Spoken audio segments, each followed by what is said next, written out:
આજથી હવે આપણે ગણિત વિષય છે એ સ્ટાર્ટ કરશું, બરાબર? હવેથી તમારું ગણિત છે એ હું લઈશ. તમે બધા જ મને ઓળખો છો, નામની કાંઈ જરૂર નથી.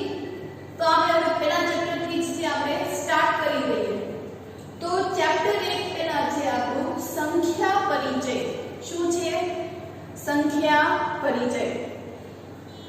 તમે આપણી શાક લેવા મમ્મી સાથે કોઈ દિવસ ગયા હશો, બરોબર? મમ્મી એવું કહેતા હશે કે 1 કિલો બટેટા આપો. તો 1 કિલો બટેટામાં બટેટા છે એ કેટલા આવ્યા હશે? તો કે 5 થી 6. દાખલા તરીકે 5 થી 6 બટેટા. મોટી મોટી સાઈઝમાં હોય તો 5 થી 6 આવે. નાની સાઈઝમાં હોય તો થોડા વધારે બટેટા આવે. તો અહીંયા આપણે સંખ્યા છે એ જોવાની છે કે તમે કેટલા બટેટા લીધા. આપણે સંખ્યા વિશે આપણે બધું જાણીએ છીએ. આપણે 1000 સુધીની સંખ્યા છે એ જાણીએ છીએ, બરાબર? 201 301 આપણે બોલતા પણ આવડે છે. તો હવે આપણે સંખ્યા પરિચયમાં થોડુંક આગળ છે એ શીખવાનું છે. તો એમાં પહેલી આવશે સંખ્યાની સરખામણી કરવાની, બરાબર? નાની કઈ છે, મોટી કઈ છે, તે સરખામણી કહેવાય. તો હવે આપણે એના વિશે છે એ વાત કરવાની છે. તો આપણો પહેલો ટોપિક થશે સંખ્યા પરિચયમાં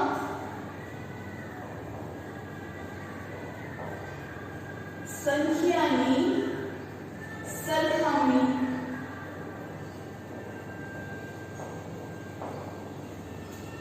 તો હવે અહીંયા હું એક સંખ્યા છે એ લખું છું કે એમાંથી કઈ મોટી અને કોઈ નાની છે આપણે જોવાનું છે. દાખલા તરીકે બે રકમની લઈએ આપણે 92 84 76 કંઈક આવી રકમ છે, બરોબર? તો હવે આ જે સંખ્યાઓ છે તો એમાં સૌથી મોટી સંખ્યા કઈ થશે? આ જે સંખ્યા છે એમાંથી સૌથી મોટી સંખ્યા કઈ થશે? તો આપણને બધાને ખબર છે કે આ 16 76 84 92. તો બધી સંખ્યામાં 92 છે એ મોટી સંખ્યા થશે. આપણે અહીંયા લખીએ મોટી સંખ્યા અને નાની સંખ્યા, બરાબર? મોટી સંખ્યામાંથી કઈ થશે? તો કે 92. અને સૌથી નાની સંખ્યા કઈ થશે? તો કે 16. તો એ નાની સંખ્યા એટલે કે 16 છે એ પહેલા આવી જાય છે આપણે જ્યારે એકલા બોલીએ છીએ ત્યારે, બરોબર? એના પછી હવે આપણે ત્રણ રકમ વાળી લઈએ. તો કે 525 536 538 559. અહીંયા આપણે જુઓ કે અહીંયા દશકના સ્થાન પર બધી અલગ અલગ કિંમત હતી. અહીંયા તમે જુઓ કે જે 100 છે તો એનો બધા જ અંક છે એ 5 5 છે. આપણને ખબર છે એકમ, દશક, 100 અને 1000. તો આ જે 100 છે એની બધા અંક જો તમે 5 5 છે એ દેખાય છે. તો પછી હવે આપણે કયું જોવાનું? તો કે દશકના સ્થાન પર. તો દશકના સ્થાન પર સૌથી મોટું કોણ છે? તો અહીંયા 2 છે, અહીંયા 3, અહીંયા 3 એટલે અહીંયા 5. એટલે દશકના સ્થાન પર કયું થયું? 5. પણ આપણે એના પછી ફરી પાછું એકમના સ્થાન પર જોવું પડે. તો એકમના સ્થાન પર 5 6 8 9. તો આમાં એટલે એકમના સ્થાન પર તો આમાંથી મોટી સંખ્યા કઈ થશે? તો કે 559. જ્યારે આપણે સંખ્યા મોટી છે કે નાની ચેક કરવી હોય તો આપણે પહેલા ઊંધેથી સ્ટાર્ટ કરવાનું. આપણે એકમ, દશક, 100 1000 એવું આવે છે એટલે આપણે પહેલા જો 3 રકમની હોય તો 100 થી ચેક કરવાનું. 2 રકમ હોય તો દશકથી ચેક કરવાનું. અહીંયા આપણે જો દશકના સ્થાનથી ચેક કર્યું હતું તો દશકના સ્થાનમાં મોટું કોણ આવી જાય છે? 9. તો એ આપણી મોટી સંખ્યા થઈ ગઈ. પછી નાની સંખ્યા. તો નાની સંખ્યામાં તમે જુઓ કે એમાં એક દશક પણ જોવાનું કે એમાં દશકના સ્થાન પર જો નાનું કોણ છે? 1. તો નાની સંખ્યા કઈ થઈ ગઈ? 16. તો એવી રીતે આ સંખ્યામાં જુઓ તો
ઉપયોગ કરી આ સંખ્યાનો ઉપયોગ કરી મોટામાં મોટી 4 અંક વાળી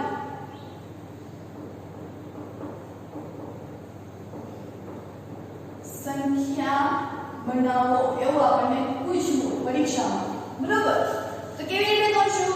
તો હવે તમે જુઓ તો આપણને કેવી સંખ્યા બનાવવાની કીધી છે? તો કે મોટામાં મોટી. હવે આ અંકમાં મોટામાં મોટું કોણ છે? આ અંકમાં મોટામાં મોટી સંખ્યા કઈ થાય? અહીંયા હું આવી રીતે બોક્સ બનાવી દઉં છું. 1 2 3 અને આ ચોથો. તો મોટામાં મોટી સંખ્યા કઈ થશે મારી આમાં? તો 2 4 6 8 માં 8 એટલે જો આ 8 છે એ જતા રહે. હવે કઈ બનશે મોટામાં મોટી સંખ્યા? તો કે 6 એટલે 6 પણ જતા રહ્યા. પછી 4 અને પછી 2. તો મોટામાં મોટી સંખ્યા કઈ બની ગઈ? તો કે 8642. આ તમારો શું થઈ ગયો? એકમનો અંક. આ દશક, આ 100 અને આ શું થઈ ગયું? 1000. એટલે કે 8642. બરોબર? આમાં વધારે મેં એવું પણ કહી શકીએ કે આ અંકોનો પુનરાવર્તન કરીને પણ મોટામાં મોટી 5 સંખ્યાવાળી સંખ્યા બનાવો. આમાં તમને એવું નથી કીધું એટલે આપણે એનો ઉપયોગ છે એ કરી પણ શકીએ, બરોબર? પણ આપણે અહીંયા કહી દીધું છે કે 4 અંકની બનાવવાની છે અને આપણને સંખ્યા અહીંયા કેટલી આપી છે? 4. એટલે આપણે 8 સંખ્યાનો પુનરાવર્તન કરવાનો નથી. જોઈએ આપણે એવો દાખલો પણ શીખવાનું. દાખલા તરીકે 3 0 6. આ સંખ્યાનો ઉપયોગ કરી પુનરાવર્તન સાથે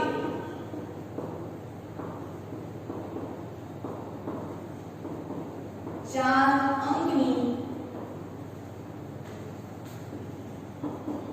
મોટામાં મોટી અને સૌથી નાનામાં નાની સંખ્યા મેળવો.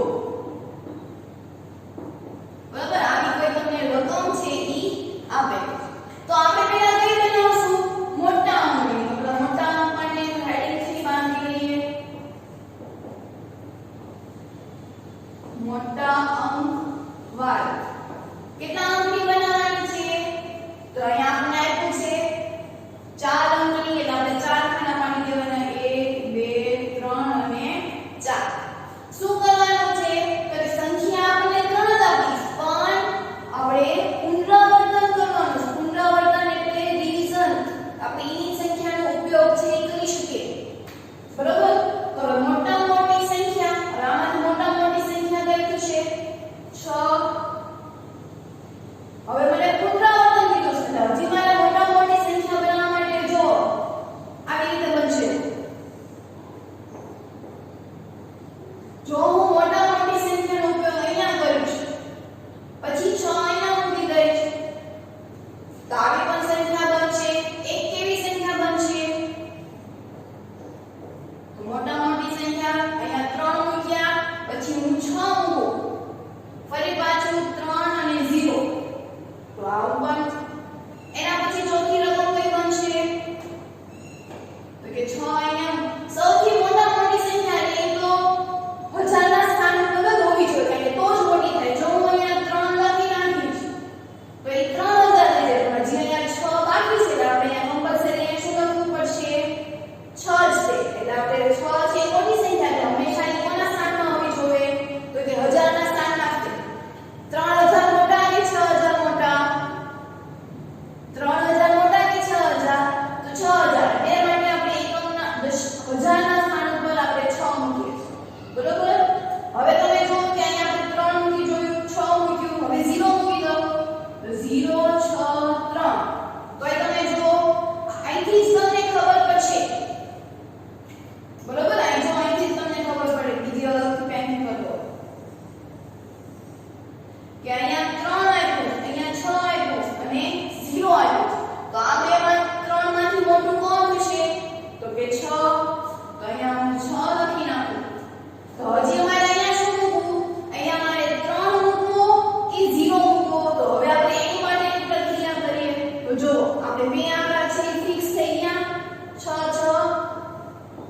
તો 6 6 હજી તમે જો કે 6 6 પછી જો અહીંયા 3 પણ મૂકી શકાય અને અહીંયા 0 પણ મૂકી શકાય અહીંયા 6 6 ફિક્સ અહીંયા 0 પણ મૂકી શકાય અને 3 પણ મૂકી શકાય આપણે કયા સ્થાનમાં મૂક્યા તો કે એકમના સ્થાનમાં અને દશકના સ્થાનમાં જ મૂક્યું અહીંયા આપણે ફિક્સ થઈ ગયા હવે આ બે સંખ્યાની વારી તો એ સંખ્યા જો મેં પહેલા 3 મૂક્યું ને પછી 0 મૂક્યું તો હવે આ બેમાંથી મોટી સંખ્યા કઈ થશે અહીંયા 30 વંચાય અહીંયા 0 3 વંચાય તો કોણ મોટું 30 તો અહીંયા શું આવશે 30 બરોબર તો આવી રીતે મોટા મોટી સંખ્યા હવે નાના અંક વાળી તો નાના અંક વાળી તમે જો તો નાના અંક માટે આપણે શું મૂકવું પડશે પહેલા 0 કારણ કે આ સંખ્યામાં 0 છે એ સૌથી નાની છે તો હવે આપણે જો એના માટે છે એ કરીએ ખાસ છે આ શીખવાની જરૂર છે બરોબર એક વખત આવી જશે એટલે પછી વાંધો આવશે નહીં તો હવે આપણે નાના અંક વાળી સંખ્યા છે શીખીએ